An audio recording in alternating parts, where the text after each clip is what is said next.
Sightings reported. UFOs in Shelby County. From the Sentinel News, October 18, 1973. Unidentified flying object reports have now spread into Shelby County, with some local sightings being reported Wednesday night. Wednesday night, shortly before 8 p.m., Walter Cox and another man were walking toward his barn when they saw an object coming overhead with a red light and a yellow light both flashing. Mr. Cox said the object was headed in a southeasterly direction. After going out of sight, the sound of crashing metal was heard. With the latest rash of UFOs around the country, Mr. Cox called the sighting into Shelbyville.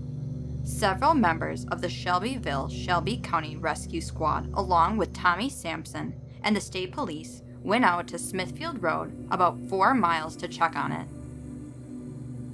With the crashing noise that was heard, people thought it could have been an airplane that had gone down. The area around Smithfield Road, Fox Run Road, and Burke's Branch Road was searched, but nothing was discovered.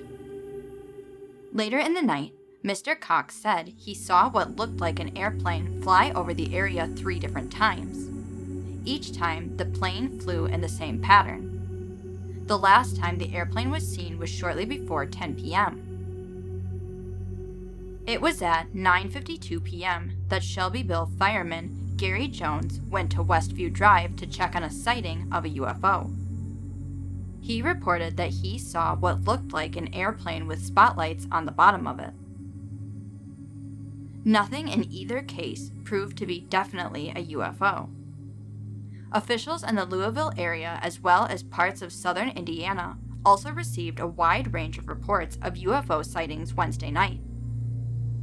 One person in the Louisville area is said to have described the UFO he saw as being brighter than a star, a white oval shape with red and blue lights flashing and revolving. Others said they saw an object with a reddish glow dip, hovering everywhere from 100 feet to a mile in the air. No firm explanations have been given for the sightings. A late report on UFOs was filed today by Mrs. David Stratton of Route 1, Finchville, at Clark Station. Mrs. Stratton said that her father-in-law found what may have been seen by some UFO sighters. While checking into what had spooked some of his cows, he came across 2 garbage bags filled with gas. A sheet of aluminum was fastened on top of the bags.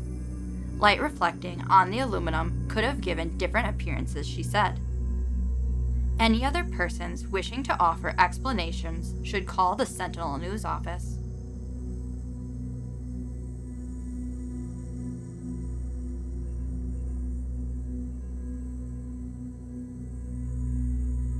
Callers by hundreds report mysterious objects in the sky. UFO sightings spread to the Falls cities. From the Courier-Journal, October 18, 1973.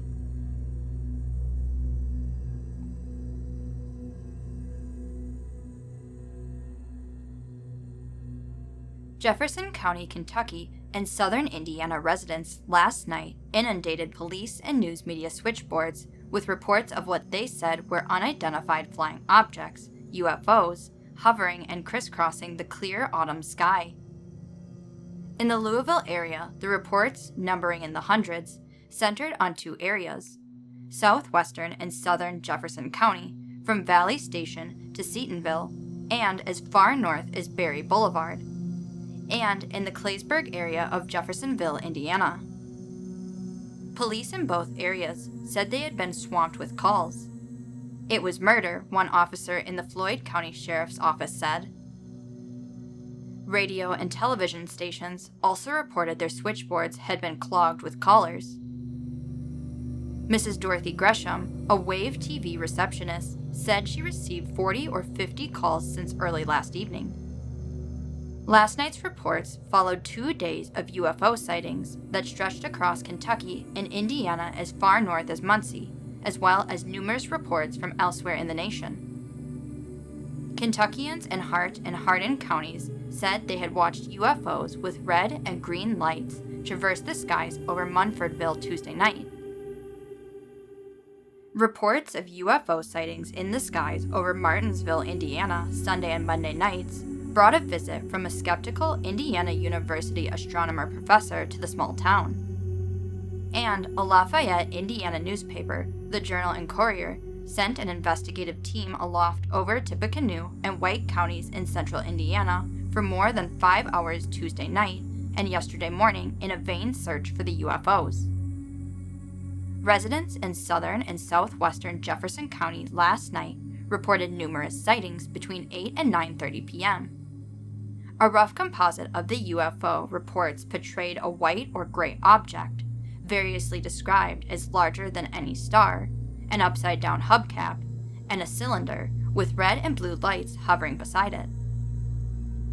"I was just getting ready to watch the World Series," said Robert Doherty, a service station manager who lives on Buckner Avenue. "And then I saw it, brighter than a star, a white oval shape with red and blue lights of flashing and revolving." Sharon Aldrich, who lives on Granger Road near the Jefferson-Bullitt County line, said she and a friend, V.T. Sweeney, watched the object as it slowly roamed the sky, one time passing soundlessly directly over their heads and drifting south. Sweeney estimated its size at 60 feet. "It was moving real smooth," he said. "I can tell what a helicopter sounds like, and this wasn't a helicopter." Other reports of UFO sightings in southern Jefferson County, most of which coinciding roughly with the description of a bright white object with red and blue flashing lights, were received by the Courier-Journal from residents in Okolona and Valley Station. Most reported the object headed north or northwest. In Jeffersonville, meanwhile, more than 100 people, for the most part children, gathered outside the Greenwood Apartments watching an object they described as having a reddish glow dip and hover anywhere from 100 feet to a mile in the air. They said the UFO dipped down into the trees near the Quartermaster Depot area, rose again, hovered over the Walnut Ridge area, and then disappeared. The residents reported at least 5 different sightings between 8 and 10 p.m. 2 groups of University of Louisville astronomy students were studying the sky with powerful telescopes last night, but none of the approximately 20 students reported seeing anything that wasn't in their star chart, according to Dr. John Kentcuky, a U of L astronomer. "They were observing all parts of the sky," Dr. Kentcuky said, "and they saw nothing." Gordon Snyder, the assistant night shift chief in the Standiford Field Tower, said the tower's radar scope, which he said shows moving targets and precipitation, had displayed nothing unusual, either last night or Tuesday night. He said the airport was not handling an abnormally large number of incoming or outgoing flights. Snyder reported, however, that the Lexington airport had been swamped with calls about UFOs last night, and that airport officials had called Standiford for information about UFO sightings here. Local astronomers and meteorologists, meanwhile, last night could offer no ready explanation for the sightings, partly because they had received no first-hand information on them. UFO watchers were apparently more interested in telling the world than the scientists next door. U.S. Weather Service meteorologist Paul Hunt said he had received no calls last night, but added that reports that the object over southern Jefferson County was moving north, against the prevailing wind, ruled out an errant weather balloon. He noted that air inversions like the one he said was beginning to develop over Louisville last night can create a distorted mirror effect, and that sometimes magnify stars and planets. Dr. Kentcuky also said he had received no word of the Louisville area sightings, but theorized that the UFOs could not easily be accounted for by the positions of Venus, Jupiter, and Mars, since between 8 p.m. and 9:30 p.m. they were elsewhere in the sky than the generally northern area named by UFO watchers. But while Hunt and Kentcuky speculated the lights on the city's media switchboard glowed. "I think it's mass hysteria," said Wave TV receptionist Mrs. Gresham. Mrs. Gresham said that she wished there was something to put a stop to it. They're supposed to be super intelligent beings, but they do such silly things. They land and disintegrate, and there's only a hole left. It's ridiculous. Other local residents last night were scouring the terrain for evidence or an interview. Carl Shannon of WINN Radio said he planned to broadcast an interview with the invaders. He was going to play back a tape of his voice on fast speed. In Jeffersonville, 13-year-old Edward Hickerson said he had found some remains of last night's UFOs in some trees near the Jeffersonville Quartermaster Depot. After scaling the depot fence, he returned with a polythene bag, the kind used by dry cleaners. The bag carried the words, "Warning, this bag is highly flammable." "That could still be a message, you dummies," Edward Hickerson told his friends. "That could be a message."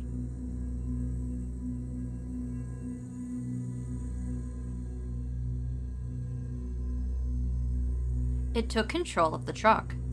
UFO terrorizes residents near Gravel Switch Sunday night. From the Lebanon Enterprise, July 22, 1976. An unidentified flying object, UFO, terrorized residents near Gravel Switch Sunday night, July 18th. "People ain't gonna believe us, but we saw it," said Mrs. Judy Taylor, one of 17 people who witnessed the UFO. "It was just round, looking like a hornet's nest with red and blue and green lights on it," she describes. The people who saw the UFO, all from different walks of life, swear that it was no airplane, balloon, star, meteor, searchlight, or other man-made object. The UFO even chased a truck in which rode a frightened Charlie and Doris Gilpin, both from Boyle County. They were the first to encounter the strange UFO. The Gilpins were driving on Highway 68 in Marion County, returning from church. The time was about 10 p.m. "We were headed down the road," recalls Gilpin, "and we looked up above and saw something hovering over the road. And I said, 'I want to see what this is.' So we went on down and got scared and stopped the truck. And about the time we stopped, this thing started toward us, this object. I don't know what it was. And I tried to back up, and the thing took control of the truck. The truck commenced swaying all over the road, and I finally got it turned around. And it seemed like something had a hold of the truck where we couldn't take off. And we went up the road about a quarter of a mile, and it just headed over the truck right up through there. And it seemed like something was holding us up all the time. I looked down and the speedometer said 70 or 80, but yet we wasn't getting nowhere fast. And this morning, Monday morning, I went back to the same place, and it took 2 minutes, where it took 15 or 20 minutes to get there before when this object was over us. It seemed like this object was holding us back all the time. But when we turned into the drive, it turned us loose, and it seemed like we were just a-flying." The Gilpins had turned into the first available driveway, one belonging to Mrs. Taylor's sister. Doris Gilpin recounts what happened next. "When I got out of the truck and ran toward the house to get up on the porch of the house, the object had gotten up over the top of the house then, and it was so close to the ground that I could hear the humming sound of it, and I could feel the breeze, the air coming off of it. The object remained in that area near Gravel Switch from about 10 p.m. until 1 a.m., witnesses say. The UFO repeatedly zoomed and floated around the sky, once chasing Mrs. Judy Taylor, who came by her sister's home where the Gilpins had taken refuge from the saucer to deliver her nephew from church. When Mrs. Taylor left, she said she waited until she thought the object was gone. The UFO followed along beside the car for a distance. It seemed to kind of be watching for something, says one witness. Mrs. Taylor's son, Jackie, actually saw some doors open underneath the craft. He says that the doors slid open as if someone or something inside wanted to peer out. "My husband tried to tell me it was a searchlight," recalls Mrs. Taylor. "But I mean to tell you, it wasn't no searchlight." Mrs. Taylor says another witness near Danville saw the UFO hover over Boyle County High for some time before the Gravel Switch sightings and then shoot off toward Marion County. "The last time we saw the thing was about 15 after 1, recalls Mrs. Taylor. Some of the witnesses reported the sighting to the Marion County Sheriff's Department. Apparently concerned about possible radiation from the UFO, the Sheriff's Department instructed them to go see a doctor. The local doctor reportedly advised them not to come unless they were deathly sick. A reading of the truck over which the UFO hovered revealed that there was no radiation. The reading was done with a local Geiger counter.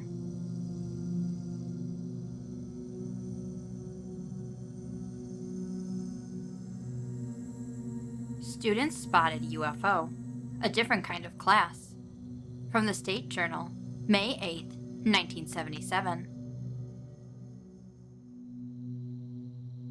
The Appalachian region and its people have spawned some strange legends over the years, but perhaps none as unusual as a modern-day tale from, of all places, Eastern Kentucky University.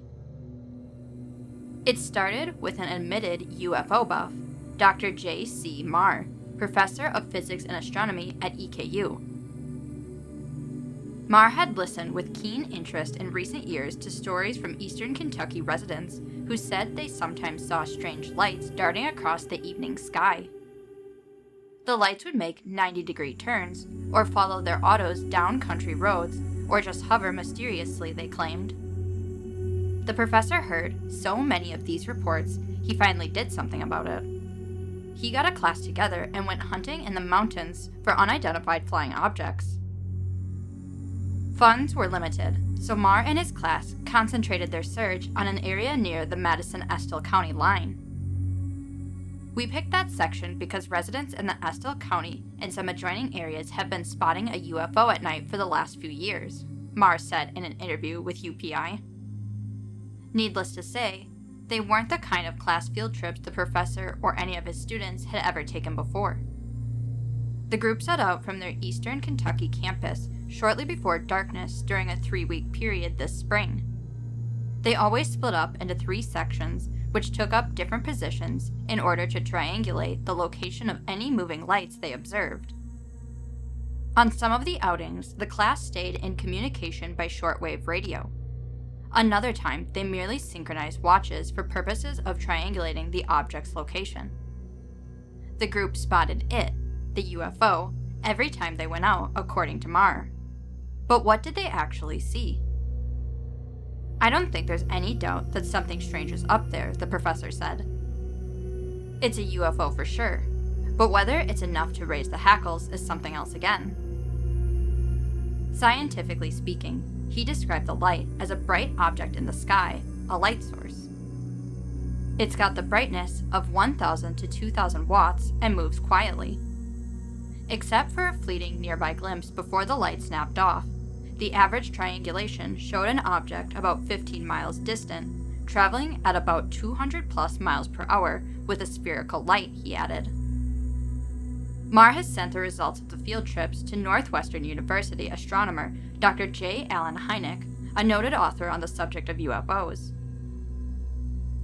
Although Marr spoke with obvious enthusiasm about the object, about the class investigation, he was quick to point out its limitations. Our readings show we were not closer than 15 miles from it, so for a really good identification, we were too far away. The class itself was a special non-credit course titled Outer Space Contact in 77. During the course of regular class sessions, he said other evidence surfaced which tantalized the imaginations of the students. We came upon many stories, Marr said.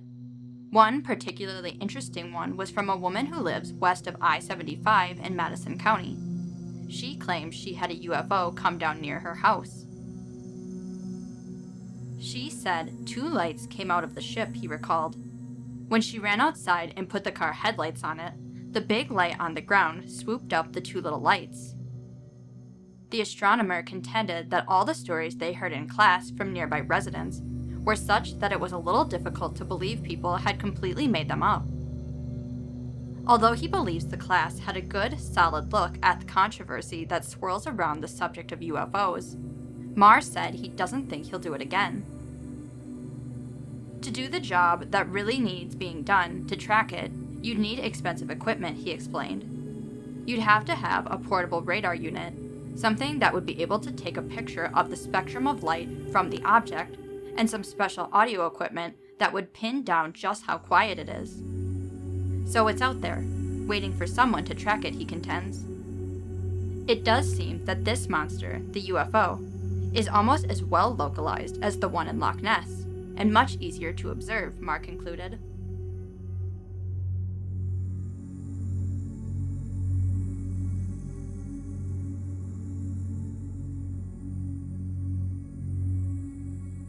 This close encounter's no film fantasy to its victim. From the Courier-Journal, March 10th, 1978. Covered Bridge Road snakes through partially settled Oldham County woods and fields for miles before straightening out close to the tiny town of Brownsboro. For the believers, the road would be a perfect spot to meet inhabitants from other planets, a close encounter of the third kind.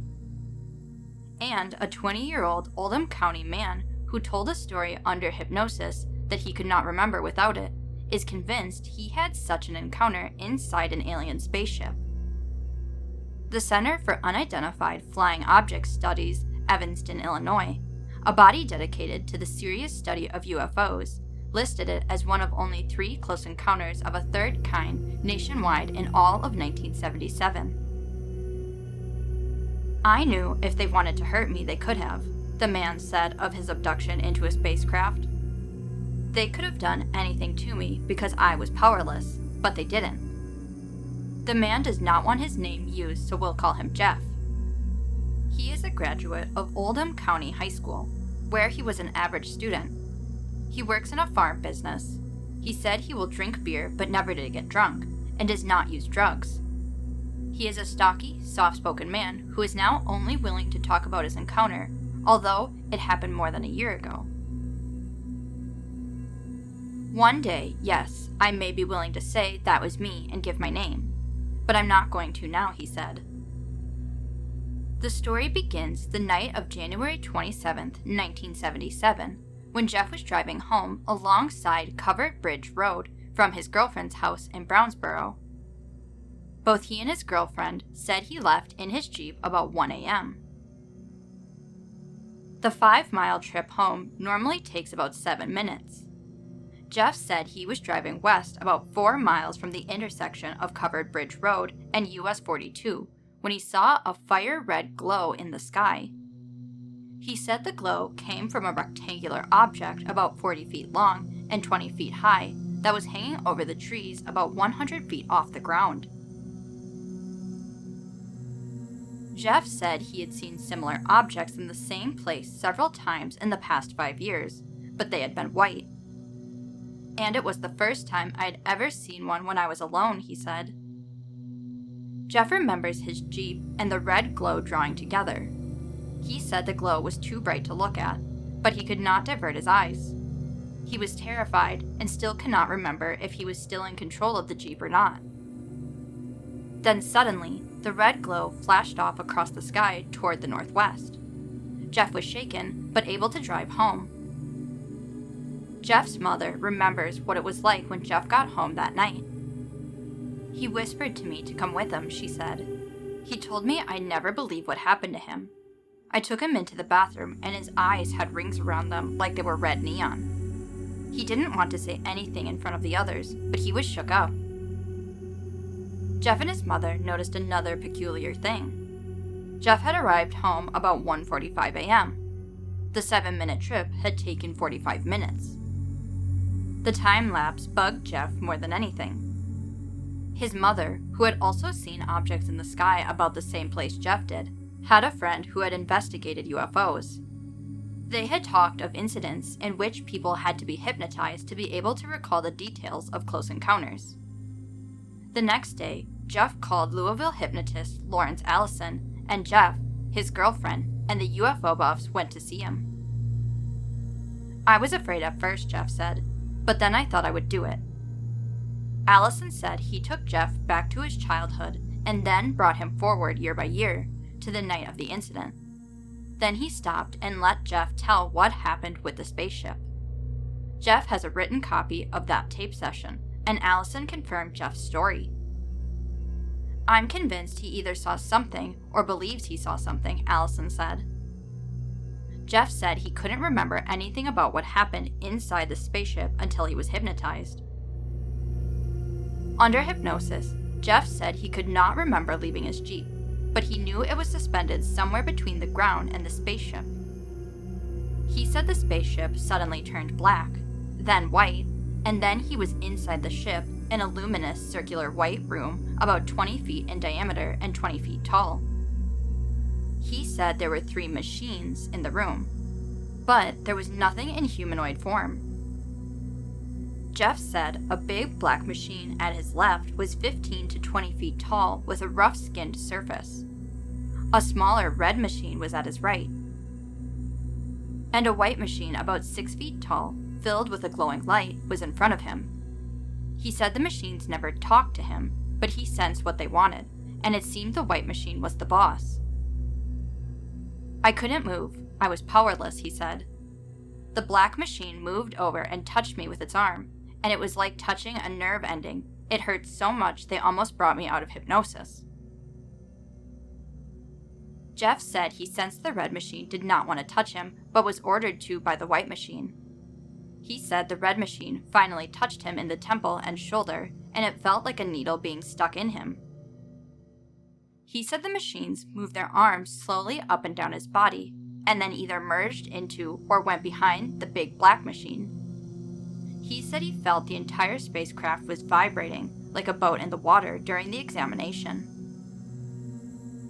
He said the white machine made a noise like someone brushing their teeth or using sandpaper. "I guess they wanted a chemical sample or to give me a physical." Jeff is still hazy about the final details of the examination. He said the machines merged and disappeared. Then the spaceship disappeared, and he was back in his Jeep headed home. He said his eyes were bloodshot and irritated for days after the incident, and he was sore where the machines had touched him. Both he and his mom confirmed his legs became heavily chapped and blotched a few weeks after the incident, and for months afterward, he would break into a cold sweat almost daily and then throw up. The UFO investigation and the hypnosis session were brought to the attention of Alan Hendry, who is the managing editor of the International UFO Reporter. Hendry said his publication is dedicated to separating UFO fact from hoax, and at least 90% of the UFO reports are worthless. Hendry said he checked with Bowman and Standiford Fields and with the Indianapolis airport, but they did not report any strange sightings on radar that night. He said the center has deliberately hypnotized people it knew did not have encounters to test the reactions, and most were able to rattle off an amazing number of facts about spaceships, but none had the immense emotional response to an encounter people such as Jeff had.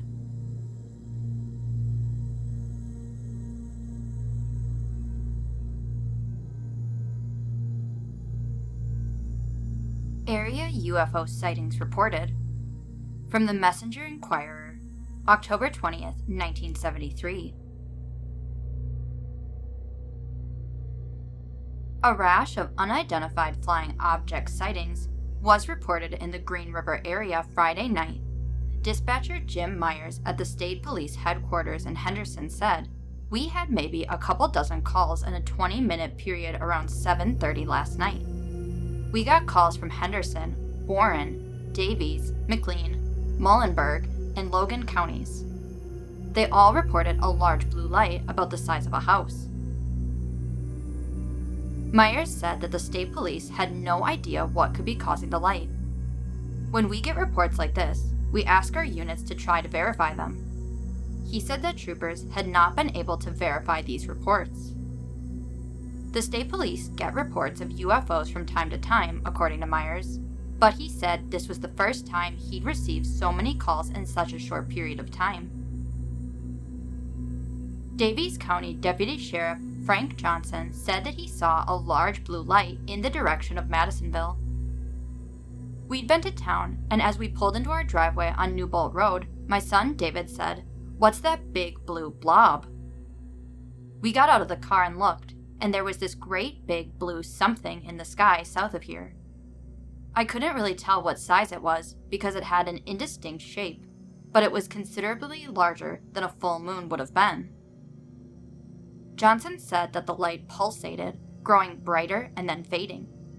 At times, it was a brilliant blue. We watched it for about 10 or 15 minutes before it faded out altogether and disappeared. The sheriff's office received a report of a UFO sighting earlier this week, according to Johnson. This man down around Madisonville reported an orange donut-shaped object that descended into a yard. He said that the yard is lighted by lamps that go on and off depending on how much sunlight there is. According to this man, the UFO was so bright that these lights turned off, just like they do in the daytime.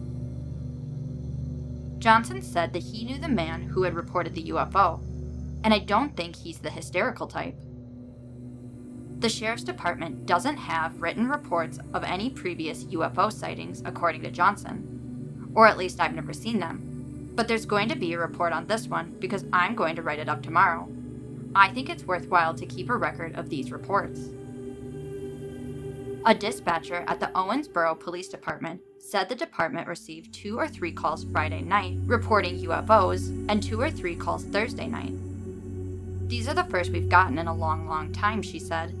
But it's all in the papers now and it's on TV. I think this publicity has a lot to do with it. The dispatcher said that she just ignores the calls. There's nothing we can do about it, she said. Most of the time, it's just kids. We can't send someone to check them all out. The police department got 1 report of a UFO in Thoroughbred Acres and another of an object over the Ohio River, the dispatcher said. She laughed and then added, "We just let them fly on over and hope they're friendly."